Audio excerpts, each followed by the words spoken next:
Nous sommes en train de chanter tous les jours, nous sommes des chrétiens, nous sommes des chrétiens. Est-ce qu'on s'est repenti? On n'est pas chrétien parce qu'on va tous les jours à l'église. On n'est pas chrétien parce que nous sommes là comme des pasteurs. Non plus, on n'est pas chrétien parce que nous payons le... Quelle est la relation personnelle toi et Dieu a besoin que la porte de l'Église.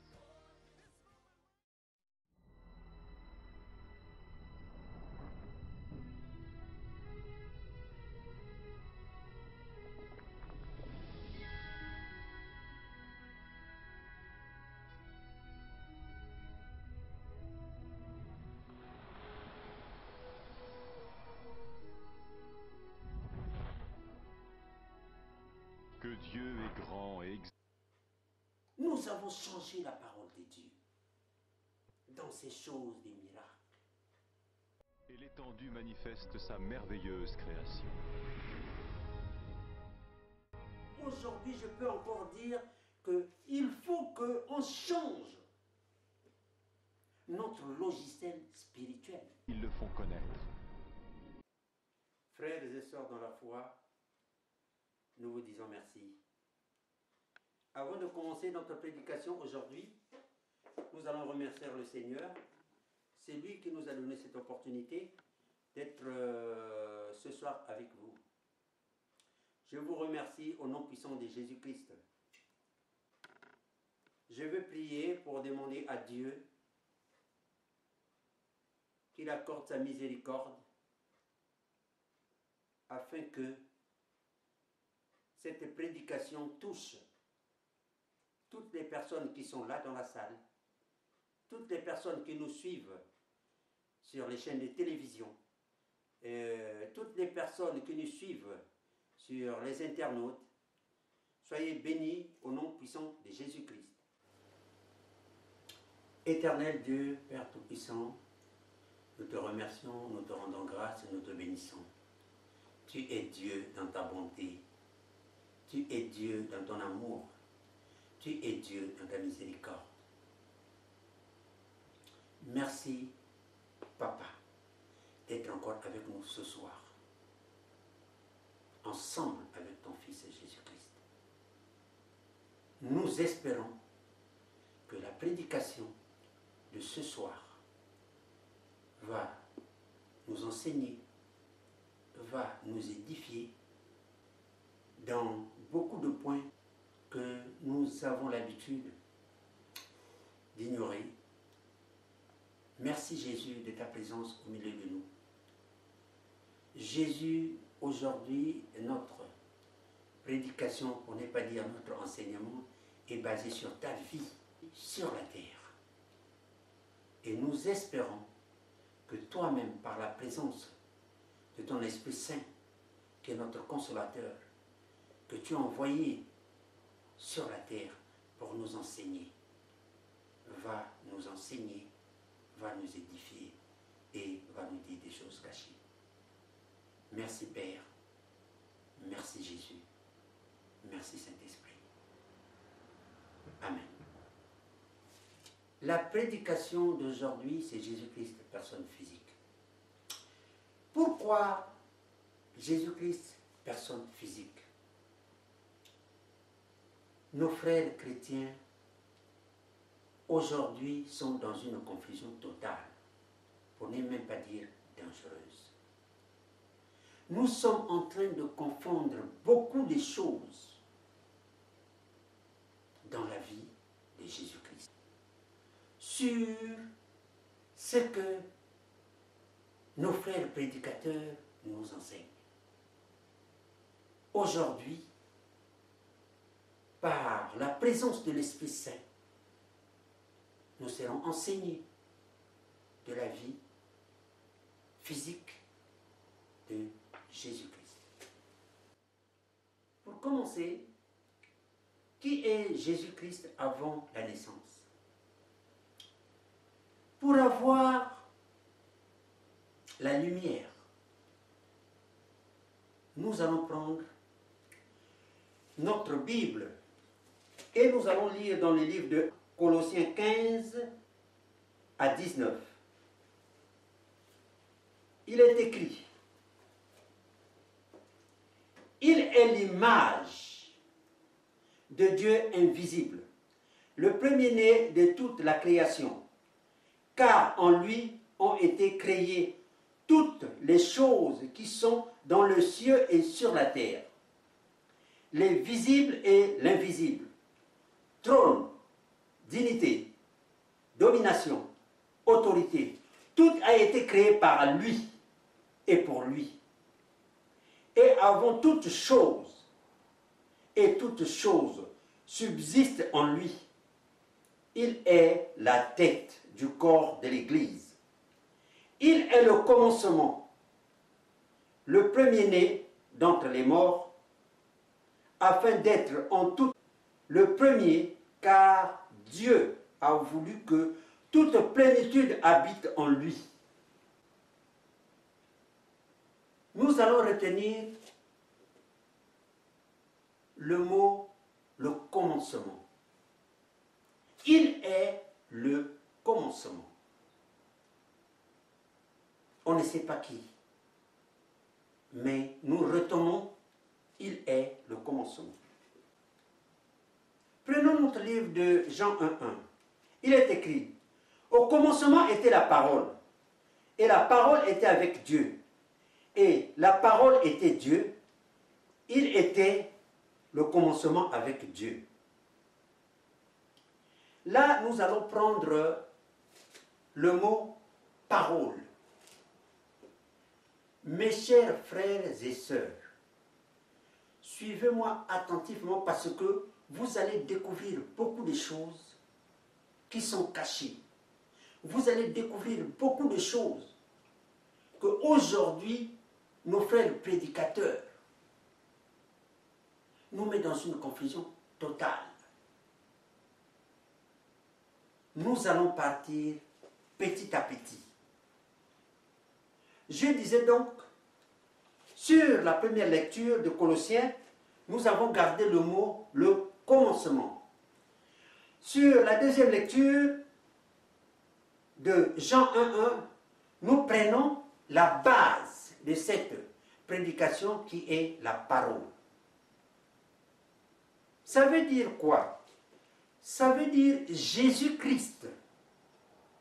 Quand il est assis à droite du Père, quand il est dans les cieux, on ne l'appelle pas Jésus-Christ, on l'appelle la parole. Jésus-Christ, c'est ici sur la terre. Emmanuel, c'est ici sur la terre. Quand il est dans les cieux avec le Père, on l'appelle la parole. Pour être confirmé de cette prédication, nous allons prendre un tout dernier verset biblique qui va nous confirmer est-ce que son nom est exactement la parole. Prenons notre livre d'Apocalypse 19, versets 11 à 13. Déjà, le livre d'Apocalypse, c'est le dernier livre de la Bible. Ça veut dire, Jésus est venu, il nous a sauvés, il a fini sa mission, il a été crucifié, il a été ressuscité et il est dans les cieux. Mais maintenant, comme il est dans les cieux, quel est le nom qu'il porte aujourd'hui? Nous allons le lire dans le livre de Apocalypse 19, verset 13. Écoutez, il est écrit: puis j'ai vu le ciel ouvert, et voici, parut un cheval blanc. Celui qui le montait s'appelait Fidèle et Véritable. Et il juge et combat avec justice. Ses yeux étaient comme une flamme de feu. Sur sa tête étaient plusieurs diadèmes. Il avait un nom écrit que personne ne connaît, si ce n'est que lui-même. Il était vêtu d'un vêtement teinté de sang. Son nom était la parole de Dieu. Voilà un peu la confirmation. Pour commencer, nous avons commencé sur le livre de Colossiens. Il a dit qu'il était le commencement. Avant qu'il arrive sur la terre, il était avec le Père. Il était le commencement. Dans le livre de Jean, il nous dit qu'il était la parole. Tout était fait par la parole. Et après son passage sur la terre, il est reparti dans les cieux. Aujourd'hui, à droite du Père, Jean nous confirme que son nom est la parole de Dieu.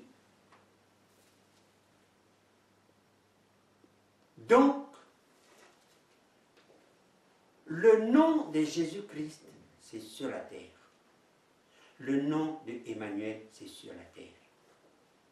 Quand il est assis à droite du Père, on ne l'appelle pas Jésus-Christ, on l'appelle la parole. C'est très important, suivez-moi attentivement ce que je suis en train de vous enseigner. C'est très, très, très, très important. Parce que beaucoup de chrétiens aujourd'hui sont hors la plaque. Parce que les prédicateurs ne leur enseignent pas la vraie parole. Et c'est dangereux. Parlons de la venue de Jésus-Christ sur la terre. 800 ans avant, le prophète Ésaïe a prophétisé sur l'arrivée de Jésus. Nous allons prendre nos livres d'Ésaïe 7, verset 14. Il est écrit. Nous allons lire ensemble. C'est pourquoi le Seigneur lui-même vous donnera un signe. Voici, la jeune fille deviendra enceinte, elle enfantera un fils, il lui donnera le nom d'Emmanuel. Le moment venu, l'ange est venu voir Marie en disant, femme, n'aie pas peur. Tu as eu grâce des yeux de Dieu. Tu seras enceinte et tu enfanteras un fils. Tu lui donneras le nom de Jésus-Christ.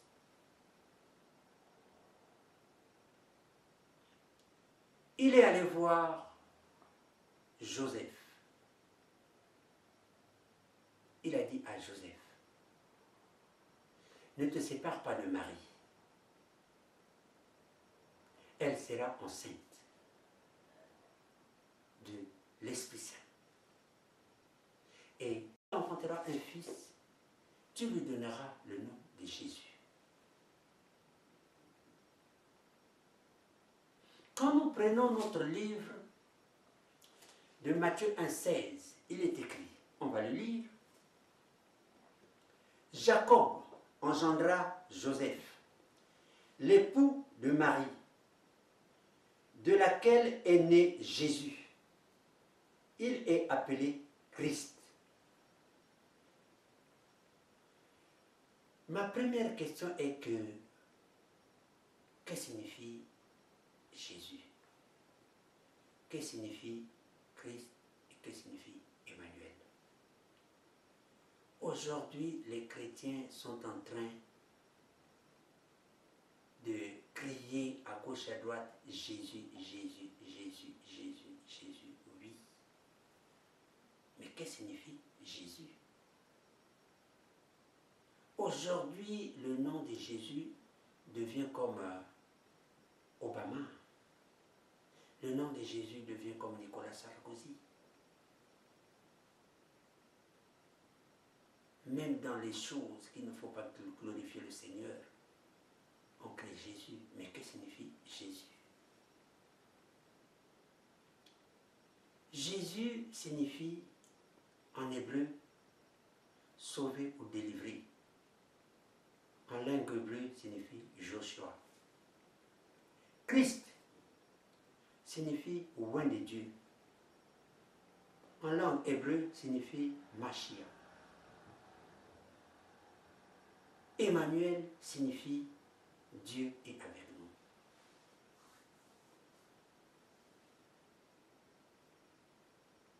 Nous ne pouvons pas connaître une personne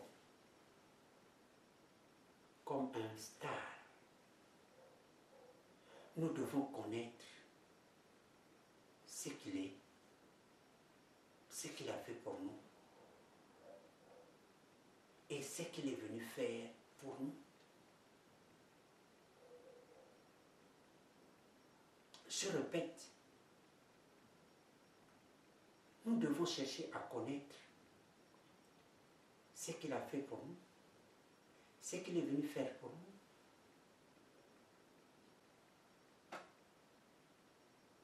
Aujourd'hui, même pour des futilités, on est là au nom de Jésus. Tu vois un rat qui passe au nom de Jésus. Tu vois une mouche qui passe au nom de Jésus. Nous ne devons pas prendre le nom de Jésus comme quelque chose de sans valeur. Nous le faisons parce que nous ne connaissions pas la signification de ces noms.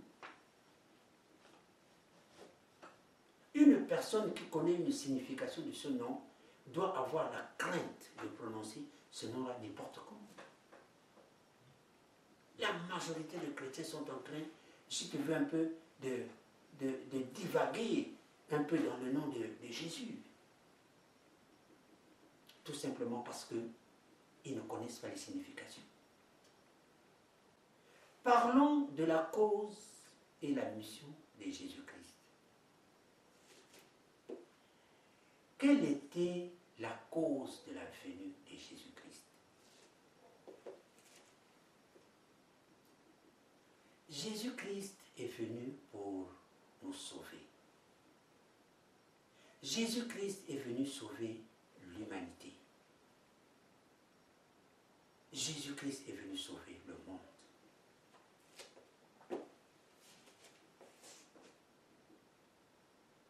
La Bible dit, pour une personne, nous étions condamnés.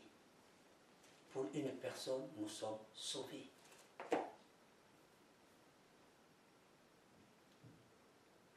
Et nous étions condamnés dans les péchés de Adam et Ève, que la Bible déclare aujourd'hui. Nous allons le lire ensemble dans le livre de Romains 8, verset 3.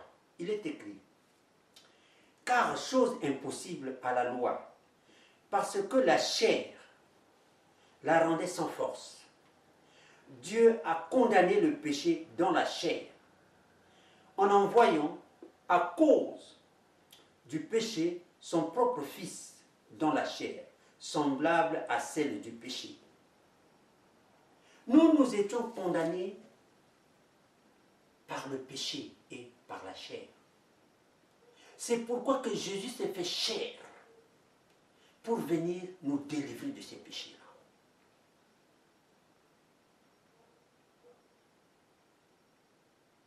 C'est pourquoi qu'il a porté le nom de Jésus. Jésus veut dire délivrer. Jésus veut dire sauver.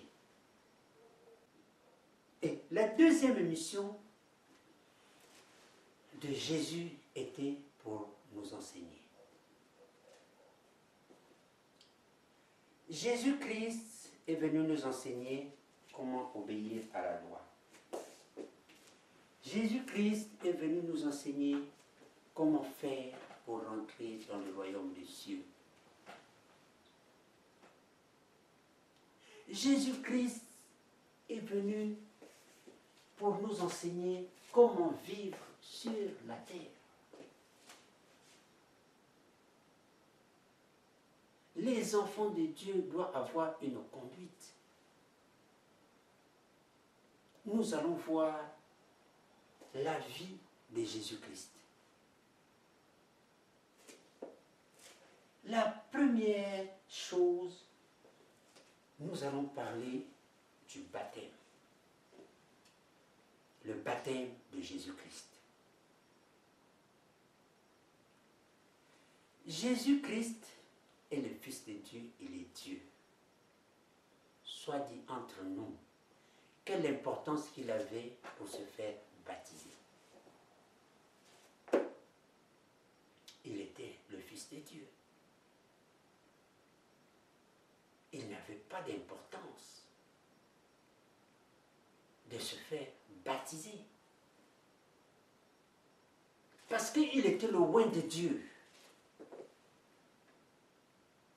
Il avait la plénitude, le contrôle du monde. À quoi servait à Jésus-Christ pour être baptisé? Mais nous allons prendre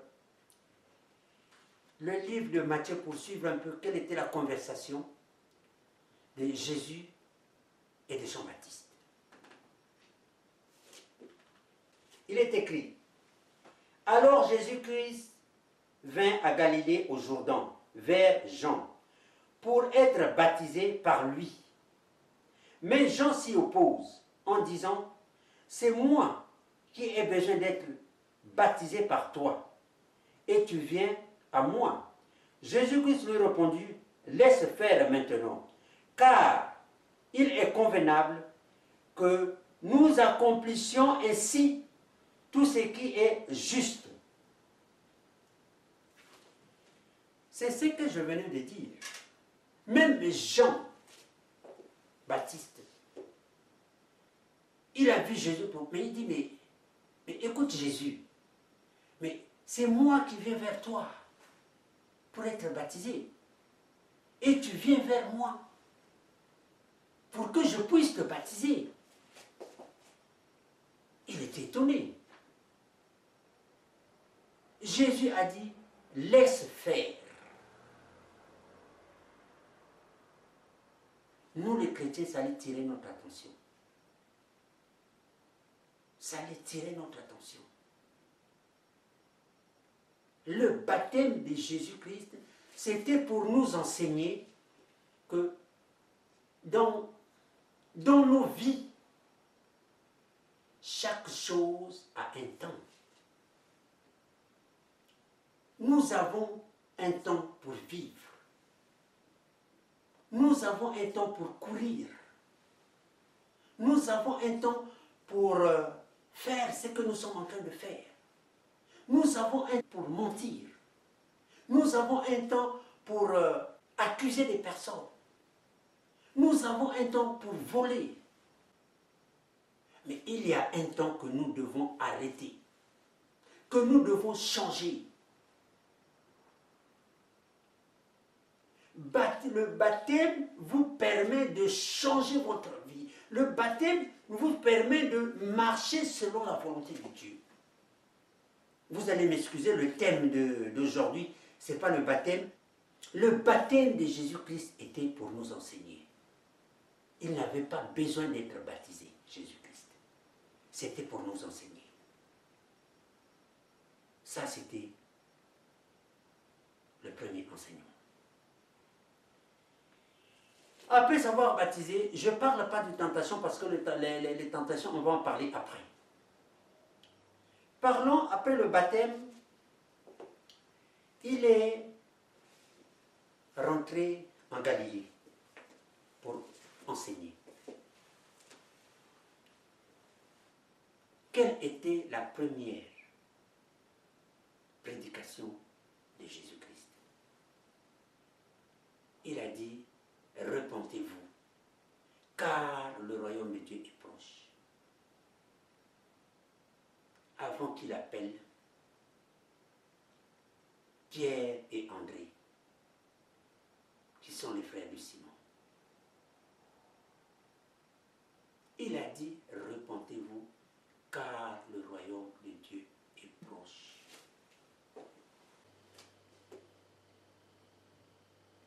Et quand il vous dit de vous repentir, ça veut dire changer. J'aime bien la Bible amplifiée.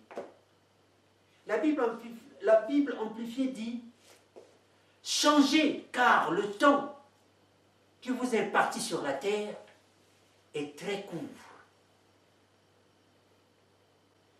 C'est ce que dit la Bible amplifiée. Frères et sœurs,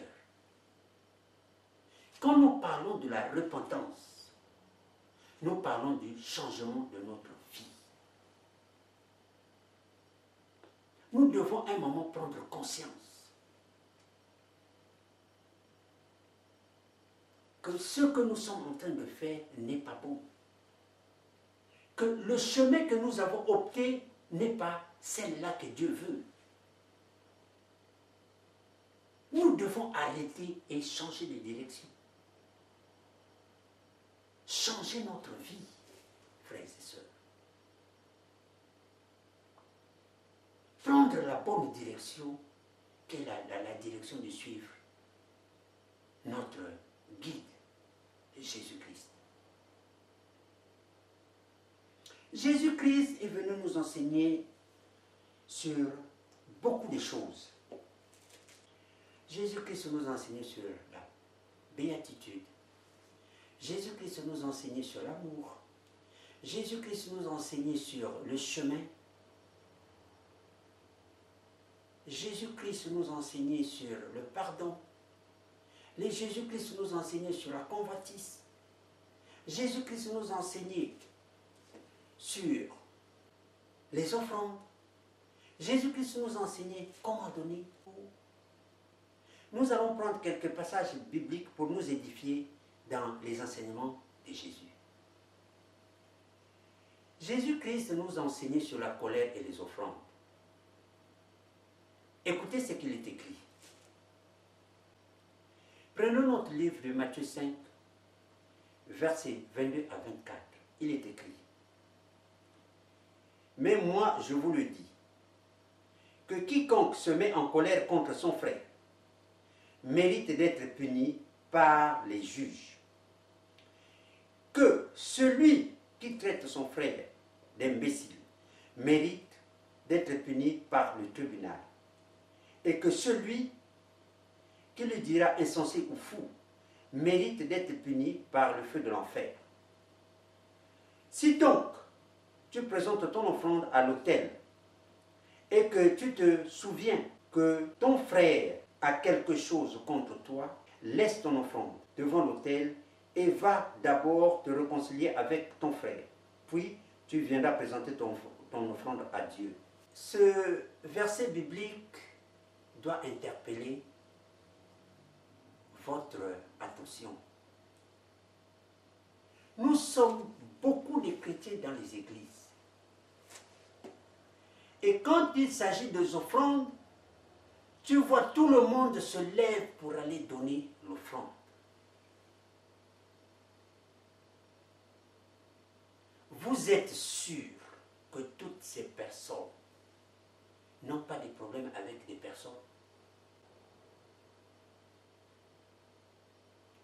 Vous avez dans les bureaux aujourd'hui, celui-là ne s'entend pas avec celui-là. Ce monsieur-là ne s'entend pas avec son voisin.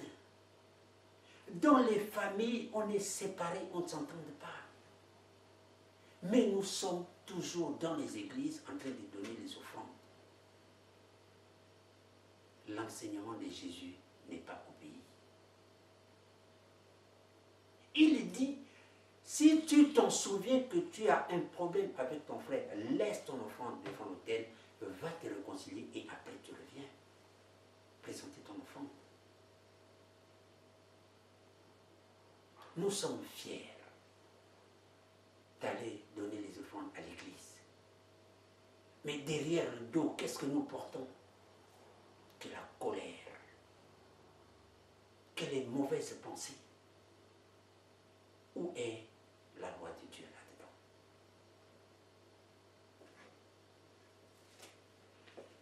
Nous allons parler de la convoitise. Jésus-Christ nous a enseigné sur la convoitise. Ou, si vous voulez encore, du divorce. Nous allons prendre toujours notre livre de Matthieu 5, verset 28.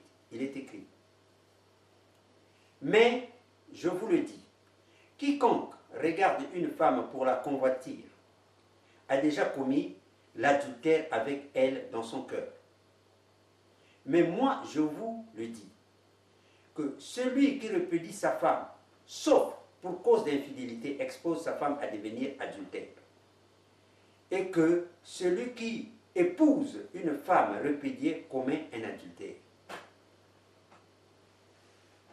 Nos frères chrétiens aujourd'hui, le mariage devient comme quelque chose de sans valeur.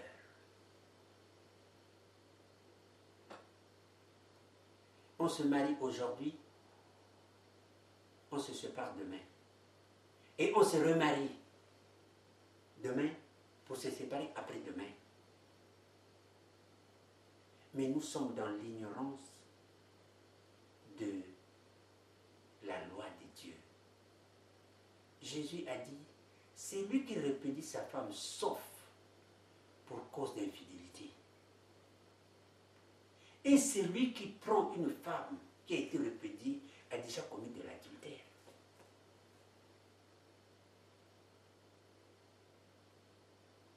Aujourd'hui, nous les chrétiens, on se marie avec celui-là, 2 ans, 3 ans, on se sépare, on prend l'autre. 5 ans, 6 ans, on fait des enfants, après on se sépare, on prend l'autre. Et nous sommes tous les jours dans les églises. Mais la loi de Dieu, si vous voulez, les enseignements de Jésus sont passés où? Ces prédicateurs vous enseignent quoi aujourd'hui? Jésus-Christ nous a enseigné dans l'amour et la façon de donner. Excusez-moi. Nous allons prendre dans notre livre de Matthieu 6, verset 1er au verset 4. Gardez-vous bien de faire des dons devant les hommes, pour en être vus. Autrement, vous n'aurez point de récompense auprès de notre Père qui est dans les cieux. Donc, lorsque tu fais un don à quelqu'un, ne sonne pas les trompettes devant toi, comme font les hypocrites dans les synagogues et dans les rues, afin de glorifier par les personnes. Je vous le dis, en vérité, ils reçoivent leur récompense. Mais quand tu fais un don à quelqu'un, que ta main gauche ne sache pas ce que fait la main droite, afin que ton don se fasse en secret. Et ton Père, qui te voit dans le secret, te le rendra. Parlons de la réalité de la terre. Aujourd'hui, quand un frère veut donner quelque chose à celui qui n'en a pas, il est là pour se glorifier. Tu ne donnes pas pour que les gens te voient, mais tu donnes parce que tu as l'amour de ton frère. Tu donnes par la compassion de Dieu. Tu donnes par la pitié que tu as pour cette personne. Tu donnes par la miséricorde de Dieu. Aujourd'hui, quand on veut amener quelque chose à un démuni, il faut que tout le quartier le sache. Il faut que tout le monde soit au courant. Ça doit passer dans les chaînes de télévision. Ça doit passer sur les internets.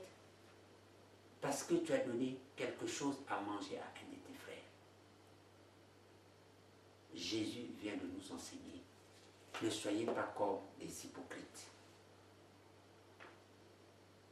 Qui le font quand ils donnent quelque chose à quelqu'un, ils sont là en train de crier. Je vous assure que Jésus-Christ a passé le temps en nous pour nous enseigner. Jésus-Christ nous enseigne sur beaucoup de choses. Qu'aujourd'hui, ces enseignements-là ne sont plus dans les églises. Ces enseignements-là, personne ne les met en pratique.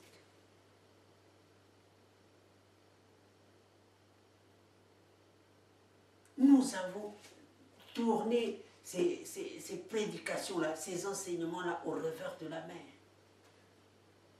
pour suivre ce qui est agréable à nos oreilles.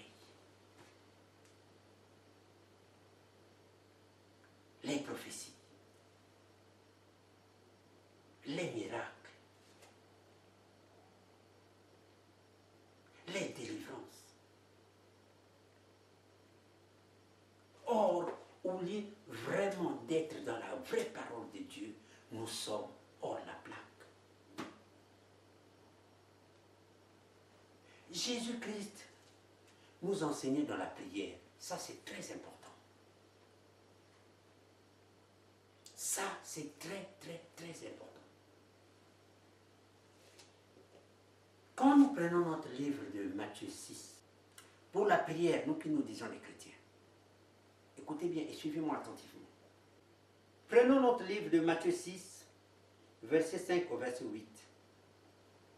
Lorsque vous voulez prier, ne soyez pas comme les hypocrites qui aiment prier debout dans les synagogues et au coin des rues pour être vus des hommes. Je vous le dis en vérité, ils reçoivent leur récompense. Mais quand tu veux prier, entre dans ta chambre, ferme la porte et prie ton Père qui est dans les cieux. Aujourd'hui, dans nos églises, elles deviennent comme un marché. Elles deviennent comme une salle de théâtre.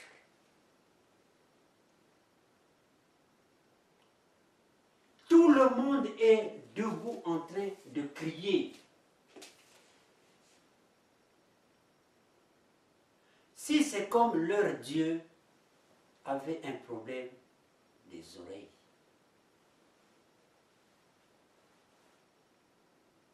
Ils sont là en train de crier comme si leur Dieu n'écoutait pas. Mais qu'est-ce que Jésus-Christ nous dit là-dedans?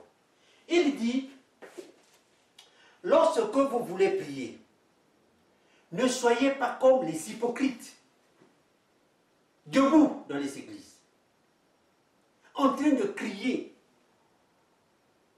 Vous avez des gens qui tombent à gauche, vous avez des gens qui tombent à droite, vous avez le pasteur qui est en train de faire son théâtre,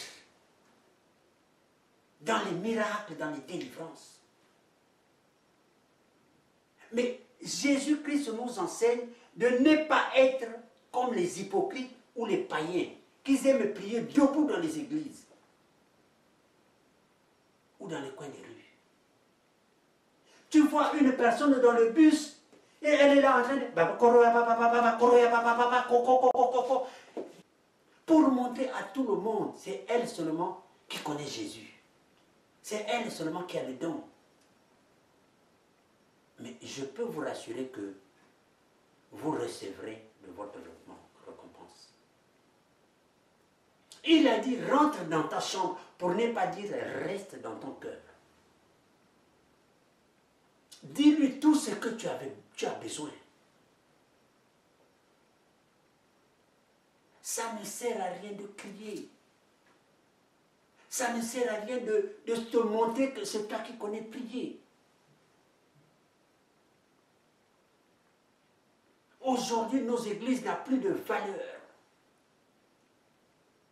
Nos églises deviennent comme, je ne trouve pas le mot, ça devient comme un stade, ça devient comme un marché, ça devient comme, je ne sais pas, un cinéma. Parce que nous voulons montrer à tout le monde que c'est nous seulement qui connaissons Jésus. Mais j'ai le regret de vous dire, il a dit, ceux qui me disent Seigneur, Seigneur ne rentreront pas tous dans le royaume des cieux. Ceux qui rentreront dans le royaume des cieux, c'est ceux qui feront la volonté de mon Père qui est dans les cieux. Et ce jour-là, je leur dirai, je ne vous connais pas.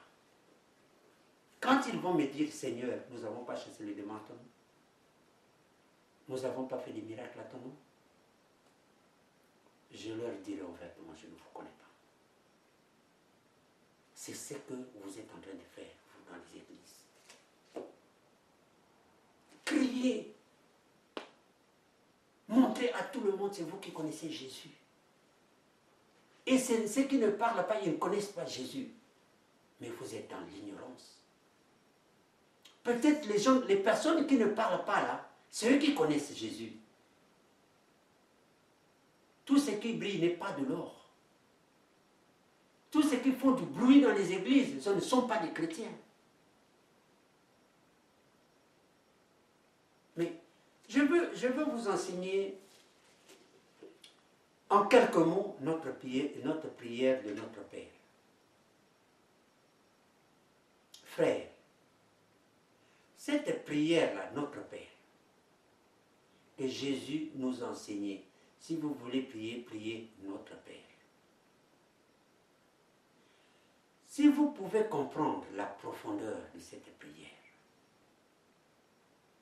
frères et sœurs, ça regroupe tout ce que nous avons besoin dans notre vie de la journée.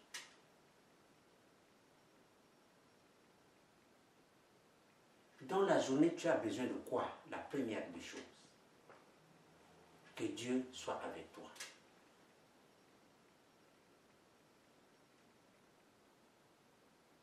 La deuxième des choses, que la présence de Dieu, la protection divine soit avec toi par le Saint-Esprit.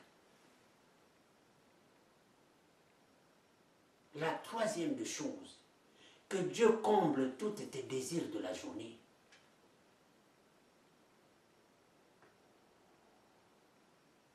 La quatrième, que Dieu t'épargne des gens qui veulent de ta vie. Bref, je serai un peu short. Qu'est-ce que ça veut dire ça? Notre Père, qui est aux cieux, tu l'honores. Tu lui montres sa grandeur, tu lui donnes la reconnaissance.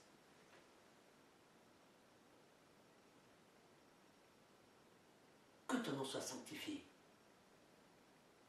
Que ton règne vienne.